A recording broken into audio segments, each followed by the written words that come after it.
잘 오셨습니다. 이 밤에 하나님 우리와 함께 하심을 믿습니다. 오늘의 말씀 로마서 10장 11절에 보면 성경에 이르되 누구든지 그를 믿는 자는 부끄러움을 당하지 아니하리라 라고 말씀하셨습니다. 누구나 이 세상을 살다 보면 부끄러움을 느낄 때가 찾아옵니다. 대체로 사람들은 어떤 일에 실패할 때 또 낙심하면서 부끄러움을 느낍니다. 다른 사람들은 성공하는 것 같고 잘 사는 것 같은데 자신은 실패한 것 같고 나는 그 정도 되지 못한 것 같을 때 몹시 괴로워도 하고 부끄러움도 느낍니다. 그리고 위축됩니다. 그러나 인생은 누구나 인생에게 실패는 누구에게나 있습니다. 살면서 실패를 경험하지 않는 사람은 없습니다. 실패하지 않고 싶지만 실패하지 않고 살 수 없는 게 인생입니다. 사실 실패 고통스럽습니다. 그래서 사람들은 실패를 두려워합니다. 그런데 사람들은 누구나 실패할 수 있는 게 우리의 인생입니다. 이 땅에 사는 동안 무수하게 실패하며 살아가죠. 영적 세계도 마찬가지입니다. 신앙생활을 시작하면 다 잘 되기를 원합니다. 그런데 모든 것이 잘 될 거라고 기대하고 살지만 또 살아보면 그렇지 않습니다. 그래서 자신을 자꾸 신앙생활에서 신앙생활에서 실패하지 않게 하려고 애를 쓰기도 합니다. 그러나 신앙생활도 순탄한 게 아닙니다. 어느 순간 신앙에서 믿음의 실패를 경험합니다. 죄를 짓는 때도 있습니다. 우리가 아브라함을 가리켜서 믿음의 조상이라고 부릅니다. 하나님께서 아브라함에게 너는 너의 고향과 친척과 아버지 집을 떠나 내가 내게 보여줄 지시하는 땅으로 가라고 말씀하실 때 아브라함은 믿음으로 말씀 따라 갈 바를 알지 못하지만 순종해 나갔습니다. 참 아브라함의 믿음을 히브리서 11장은 대단하게 여깁니다. 그러나 아브라함이 항상 말씀대로 믿음 굳세게 하며 살아간 것은 아닙니다. 얼마 지나지 않아서 아브라함은 혹시나 있을 위기를 모면하기 위해서 아내를 누이라고 속였습니다. 그렇게 해서 아내를 왕에게 빼앗길 뻔합니다. 하나님께서 아브라함에게 약속의 아들을 주시겠다고 약속하셨는데도 아브라함은 하나님의 약속을 믿는 믿음이 흔들렸습니다. 그래서 여종 하갈을 통해서 이스마엘을 낳았습니다. 그래서 오랫동안 고생을 합니다. 아브라함이 실패한 것이죠. 예수님의 제자들 역시 실패했습니다. 예수님께서 십자가를 지실 때 제자들은 다 예수님 부인하고 저주하고 도망치고 실패했습니다. 그런데 실패는 돌이킬 수 있는 실패도 있고 돌이킬 수 없는 실패가 있습니다. 우리는 자신이 있어도 유독 더 자신이 대단하고 잘났어도 실패하지 않고 산다고 하는 것은 다 불가능합니다. 나는 자신이 있어. 그래도 실패합니다. 그것이 베드로였습니다. 베드로는 자신이 만만했습니다. 그러나 그도 실패했습니다. 그런데 실패도 정말 해서는 안 되는 실패가 있습니다. 돌이킬 수 없는 실패가 있습니다. 다른 실패는 다시 일어서면 되지만 돌이킬 수 없는 실패는 참 안타까운 실패입니다. 가룟 유다와 베드로 그리고 제자들 예수님을 다 부인하고 고난받는 예수님, 핍박받는 예수님을 무정하게 보면서도 모르는 사람인 척 그렇게 예수님을 부인했습니다. 그런데 그 베드로는 통곡하며 회개했습니다. 제자로서 실패했지만 영원한 실패자로 남지는 않았습니다. 다시 회개했습니다. 통곡하며 다시 일어섰습니다. 그러나 가룟 유다는 예수님을 은 30에 팔아먹는 제자로서의 실패만 한 게 아닙니다. 그는 실패하는 것을 알고 후회하고 자살을 선택합니다. 돌이킬 수 없는 실패자가 됩니다. 해서는 안 되는 실패를 했습니다. 에서는 창세기 27장 34절에서 동생 야곱에게 장자권을 팥죽 한 그릇에 팔고 야곱이 아버지마저 속이고 축복을 받아 갔을 때 아버지 이삭에게 찾아 들어갑니다. 소리내어 웁니다. 아버지, 아버지, 내 아버지여, 내게도 축복하소서. 내게도 야곱에게 준 것처럼 내게도 축복하소서 합니다. 그러자 아버지 이삭이 내 아들아, 내가 너에게 무엇을 줄 수 있겠느냐? 앞으로 너는 땅의 기름짐에서 멀 것이다. 너는 하늘에서 내리는 이슬에서 멀 것이다. 그러자 내 아버지요, 아버지가 빌 복이 그거 하나밖에 없었습니까? 내게도 축복하소서라고 소리 높여 옵니다. 그러나 아버지는 이삭을 안타깝게 여깁니다. 너는 아우를 섬겨야 할 것이다. 그런데 그날부터 에서는 진짜 실패자로 돌아섭니다.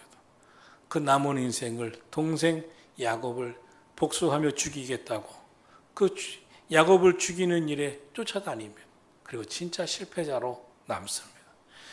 그가 여러 번 실패해서 다시 일어서고 회개하고 돌이킬 수 있었지만 그는 영원한 실패자로 그 길을 걸어갔습니다. 다시 회개하고 돌아오지 않았습니다. 다시 믿음으로 일어서지 않았습니다. 참 안타까운 일이 아닐 수가 없습니다. 다시 회복할 실패가 있습니다. 그러나 실패 때문에 완전한 실패를 만들어버리는 삶을 선택하고 나면 다시 기회가 없습니다. 하나님 안에서는 얼마든지 기회가 있습니다. 회복할 기회가 있습니다. 믿음을 가지시기를 축원합니다. 위대한 인물들, 위대한 신앙인들 결코 실패하지 않은 사람들 없었습니다. 여러 번 실수했고 여러 번 실패했습니다. 그럼에도 불구하고 다시 일어섰습니다. 포기하지 않았습니다. 회개했습니다. 절망하지 않았습니다. 부끄럽지만 다시 일어섰습니다. 다시 도전하고 기었고 그 후에는 부끄러움을 당하지 않는 성공의 인생이 되도록 힘썼습니다. 오늘 말씀에서 복음의 원리를 가르쳐주고 있습니다. 로마서 10장 9절은 말씀합니다. 내가 만일 내 입으로 예수를 주로 시인하며 또 하나님께서 그를 죽은 자 가운데서 살리신 것을 내 마음에 믿으면 구원을 받으리라. 구원은 하나님이 주셔야 합니다. 구원은 전적으로 은총입니다. 그러나 우리에게 책임이 있다고 말씀합니다. 구원에 대한 책임, 복음에 대한 인간의 책임은 믿음입니다. 우리는 하나님의 의를, 말씀을, 하나님의 뜻을 믿고 하나님께서 예수님을 보내주신 것을 믿고 믿음으로 구원을 받습니다. 신앙생활은 나의 흔들리지 않는 믿음을 위하여 기도하고 믿음으로 예수님을 영접하고 예수님의 이름을 의지해서 살아가는 그 열심을 다할 때 하나님께서 내게 흔들리지 않는 믿음도 주시고 나의 열심을 보셔서 축복도 주시고 기도에도 응답해 주시는데 그때마다 내가 기도해서 된 것이야, 내가 믿음을 굳세게 해서 된 것이야가 아니라 이것도 주님의 은혜야. 꺾이지 않는 믿음을 주신 것도 주님의 은혜야. 흔들릴 때도, 고난당할 때, 내가 기도를 포기하고 싶었을 때도 포기하지 아니하고 기도하게 하신 것도 하나님의 은혜야. 부서질 것 같았는데도 의심하고 흔들렸을 그때에도 하나님께서 그럼에도 그 흔들리는 가운데도 믿음 지키게 하신 하나님의 은혜야. 모든 신앙생활하는 성도는 믿음으로 내가 해야 할 일들이 믿음의 역사가 있지만 그것마저도 하나님의 은총이라고 여기는 것입니다. 나는 열심히 믿음 생활해서 내가 열심히 기도해서 응답받아서 복을 받은 게 모든 게 아니라 내가 그 상황 속에서도 기도할 수 있게 내 마음 꺾이지 않게 하신 하나님의 은혜야. 그 순간에도 내가 흔들렸는데 흔들리지 않게 믿음을 지켜주신 하나님의 은혜야. 여러분 이 믿음의 길을 주의 이름으로 축원합니다. 본문 로마서 10장은 말씀합니다. 사람이 마음으로 믿어 의에 이르고 입으로 시인하여 구원에 이르느니라. 유대인이나 헬라인이나 차별이 없습니다. 주님은 모든 사람의 주가 되사 그를 부르는 모든 사람에게 부요하시도다. 누구든지 주의 이름을 부르는 자는 구원을 받으리라. 그럼 구원받을 만한 믿음은 무엇입니까? 첫째로 예수님이 십자가에서 나의 죄를 대속하기 위하여 죽으시고 부활하신 것을 믿는 것입니다. 나의 구세주 예수님. 둘째로 예수님은 십자가에서 죽으셨을 뿐만 아니라 다시 부활하시고 지금은 승천하셔서 우리를 위해 중보하신 나의 주님이신 것을 믿는 것입니다. 셋째로 예수님을 마음으로 믿고 입으로 고백하며 영원한 구원을 받고 예수님의 이름으로 힘입어 기도하며 하나님께서 기도에 응답하신 것을 믿고 기도하는 것입니다. 이 믿음, 이 고백은 서로 연결되는 것입니다. 사랑하신 성도 여러분, 오늘도 여러분이 흔들림 없는 믿음 가지고 예수님을 믿는 믿음으로 기도하기를 주의 이름으로 축원합니다. 성경은 말씀합니다. 성경에 이르되 누구든지 그를 믿는 자는 부끄러움을 당하지 아니하리라. 예수님이 책임져 주신 인생이 된다는 것이죠.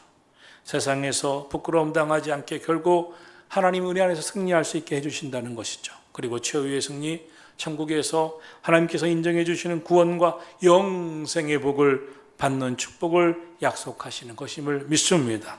인생 경주입니다. 단거리 경주가 아니고 마라톤과 같은 장거리입니다. 그러므로 어떤 사람이 현재 어렵고 힘들고 오늘 실패한 것 같아도 실패라고 결론 내리지 마셔야 됩니다. 현재는 성공했다고 해도 선줄로 생각하는 자는 넘어질까 조심해야 하므로 성공했다고 착각도 하지 말아야 합니다. 우리의 인생의 경주는 아직 끝나지 않았기 때문입니다. 진정한 성공과 실패는 우리 인생에 마쳤을 때, 주님 앞에 섰을 때, 마지막 하나님 앞에 섰을 때인 줄로 믿습니다. 그러므로 너무 일찍 절망하지 마시고 낙심하지 마십시오. 그러면 안 됩니다. 절대로 절망하고 포기하지 마십시오. 다시 오늘도 믿음 달라고, 오늘도 새 힘 달라고, 믿음으로 꺾이지 않는 기도 생활하게 해달라고 하나님께서 그런 은혜를 부어주시기를 간절히 바라면서 오늘도 기도하기를 주의 이름으로 축원합니다. 신앙생활은 믿음의 힘입니다. 그런데 그 믿음마저도 내가 이렇게 믿음으로 견딜 수 있게 해주신 것도 주님의 은혜야, 하나님의 은총이야. 다 주님의 은혜로 감사하고 나의 나된 것은 오직 주의 은혜로다.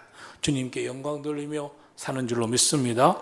우리가 정말 부끄러워할 것이 있으면 하나님이 살아계심에도 믿음 없이 사는 것, 낙심하고 사는 것, 그래서 포기하고 사는 것입니다. 하나님 살아계심에도 깨어 기도하지 않고 사는 것입니다. 하나님 우리의 기도를 들어주시고 우리의 기도에 응답하시는 전능하신 하나님이신데 그것을 알면서도 기도하지 않고 사는 것입니다. 믿음 없이 살면서 부정적인 생각하는 것입니다. 믿음 없이 살면서 부정적인 생각을 하면서 정말 깨어 기도하지 못하는 것이야말로 부끄러운 것입니다. 부끄러움 중에 가장 큰 부끄러움은 예수님을 믿으면 구원을 받는데 믿음 갖지 못하고 항상 염려하고 불신하고 사는 것입니다. 항상 하나님 원망하며 사는 것입니다. 사람의 마음으로 믿어 의에 이르고 입으로 시인하여 구원에 이른다고 말씀하셨는데 마음은 믿지 못하고 입으로는 시인하고 고백하지 못하는 것이야말로 부끄러운 것 아니겠습니까? 사랑하신 성도 여러분, 오늘 믿음, 내가 믿나이다. 나의 믿음 없음을 불쌍히 여기시고 큰 믿음을 주옵소서. 입으로 시인하고 고백하고 기도하는 시간 되기를 예수님 이름으로 축원합니다. 성경에 이르되 누구든지 주의 이름을 부르는 자는 구원을 받는다고 하시고 예수님의 이름을 의지하여 기도하면 하나님이 들어주시고 응답하신다고 하셨습니다. 오늘 예수님을 의지하시고 예수의 이름 힘입어 기도하시기를 축원합니다. 예수님을 믿지 못하고 예수의 이름 힘입어 기도하지 못하는 것이야말로 부끄러운 겁니다. 우리가 장차 하나님 앞에 섰을 때 나는 너를 모른다 말씀하시면 돌이킬 수 없는 영원한 부끄러움 아니겠습니까? 사람은 누구나 하나님의 심판대 앞에 마지막 그날에 서게 될 것입니다. 믿는 자와 주의 이름을 부르는 자는 구원받아 부끄러움을 당하지 않게 될 거라고 말씀하고 있습니다. 예수님 믿는 것 정말 놀라운 은혜입니다. 오늘 그 은혜의 자리에 오신 여러분, 예수님의 이름을 힘입어 기도하기를 주의 이름으로 축원합니다. 그리고 예수님의 이름의 능력을 믿고 오늘도 끼어 기도할 때에 나는 연약하나 우리는 죄인이나 우리는 늘 넘어지나 우리는 늘 실패하나 전능하신 하나님이 나의 주님이시기에 오늘도 우리 손 붙잡아 일으켜 주실 줄로 믿습니다. 승리하게 하실 줄로 믿습니다. 예수님의 이름으로 힘입어 기도하십시오. 기도할 때 예수님의 능력이, 예수님의 이름으로 기도하는 그 능력이 오늘도 임할 줄로 믿습니다. 오늘 이 시간 예수님의 이름의 능력을 믿고 끼어 기도하셔서 기도 응답받고 새 힘 얻고 하나님의 은총 속에 거하게 되기를 예수님 이름으로 축원합니다.